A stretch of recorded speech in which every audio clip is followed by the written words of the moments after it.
Halo semuanya, kali ini kita akan belajar untuk proses stock opname dan juga penyesuaian hasil stock opname atau inventory barang. Nah, untuk proses stock opname atau inventory barang secara umum ada dua cara, yaitu dengan menggunakan form SO, di mana item-item barang itu kita cetak dalam suatu kertas ya, suatu form SO, dan itu kita gunakan untuk acuan melakukan stock opname atau menghitung barang.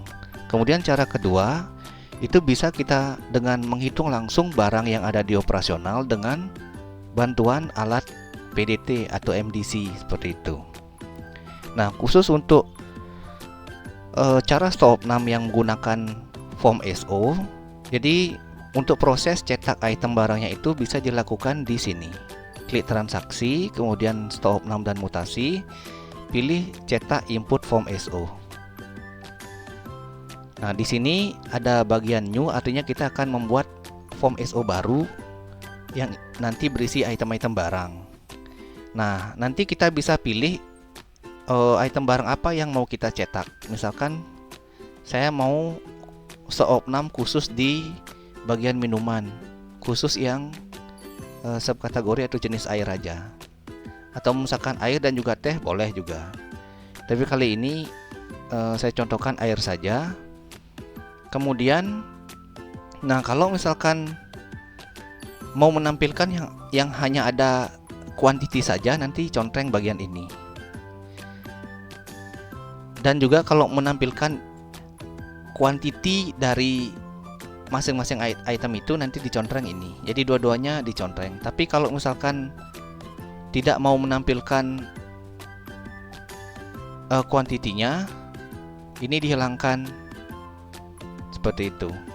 Kalau misalkan quantity atau jumlahnya itu tidak mau ditampilkan, ini hilangkan seperti itu. Tapi kalau sekarang saya mau menampilkan yang hanya ada stoknya, ada kuantitinya, dan kuantitinya itu saya mau tampilkan juga di form SO. Jadi dua-duanya saya cetak, contreng gitu. Setelah itu klik get data. Nah, ini memang ditampilkan juga yang semua item barang yang masuk ke kategori air.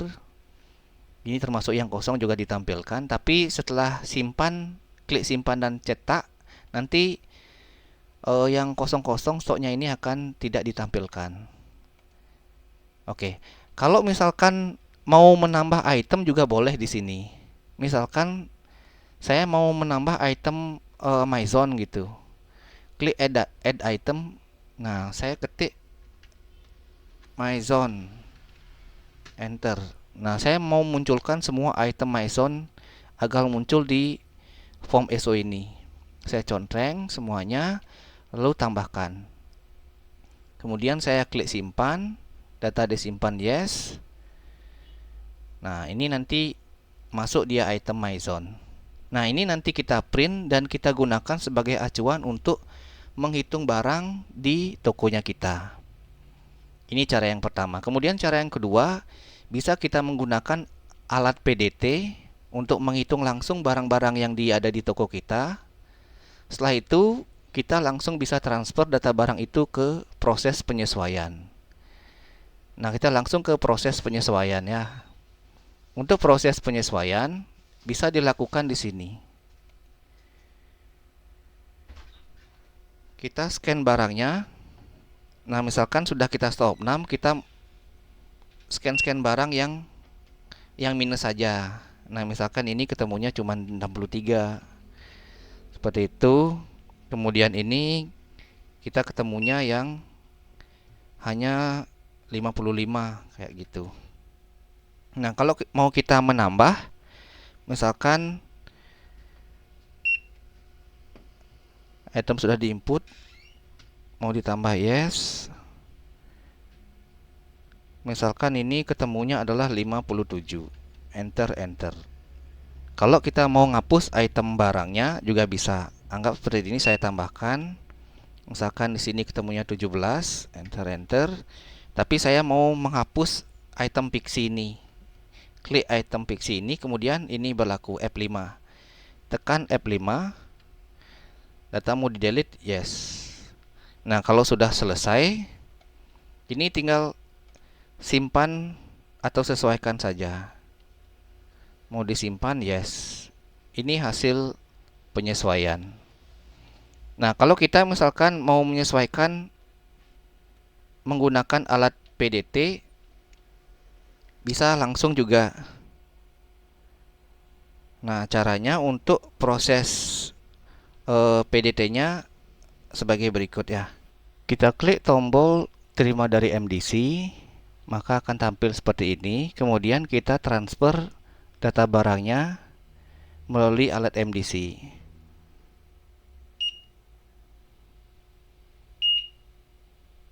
Nah, kalau sudah ditransfer, nanti klik check all. Jumlahkan yang double, nanti yang double nanti akan dijumlahkan. Nah, kemudian klik masukkan. Kemudian klik close.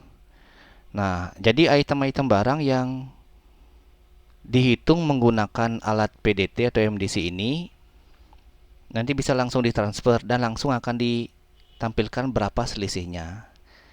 Kalaupun misalkan ada yang salah mau di-delete atau mau direvisi, caranya seperti yang tadi. Kalau di-delete nanti tekan F5. Kemudian, kalau ini sudah selesai, klik simpan atau sesuaikan. Nah, saya nggak simpan aja, saya pilih no.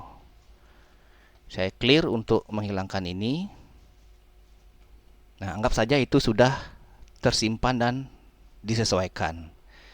Nah, kemudian dari proses penyesuaian stok barang ini juga kita bisa mencari item-item barang yang kondisinya minus. Bisa diklik pada tombol get saldo minus. Nah, jadi semua item barang yang kondisinya minus itu akan ditampilkan oleh proses ini. Saldo minus ini artinya secara fisik kemungkinan dia ada, tapi secara komputer dia stoknya 0 gitu. Jadi di program ini stoknya dia sebelumnya sudah 0. Tapi secara fisik barangnya di realnya itu kemungkinan ada pelanggan yang menemukan sehingga terjadi penjualan kayak gitu. Jadi yang secara komputer sebelumnya stoknya 0, kemudian terjadi penjualan atau bahkan kemungkinan sebelumnya stoknya 0, kemudian barangnya itu ada yang menemukan dan diproses retur ke supplier gitu. Sehingga stoknya jadi minus kayak gini gitu. Nah, untuk mengembalikan itu kalau misalkan barang ini memang real sekarang stoknya 0 dan tidak ada, maka prosesnya adalah get saldo minus dan langsung kita bisa sesuaikan. Klik simpan, data akan disesuaikan, yes. Ini agak sedikit lama karena itemnya cukup banyak disesuaikan untuk saldo minusnya. Nah, ini udah langsung disesuaikan. Sampai ya lumayan. Nah, itu untuk proses penyesuaian langsung untuk barang-barang yang setelah di stop 6 itu yang selisih-selisih saja yang disesuaikan gitu. Jadi yang menggunakan kertas boleh atau menggunakan form SO, nanti yang bagian selisih saja itu disesuaikan di sini seperti tadi, atau menggunakan alat NDC itu kita langsung transfer semua barang yang sudah kita hitung dan kita masukkan di alat MDC. Oke, untuk proses stop 6 tahap pertama seperti ini. Kita lanjutkan untuk proses stop 6 yang memerlukan penyesuaian yang membutuhkan approval atau persetujuan lebih lanjut. Untuk saat ini, terima kasih.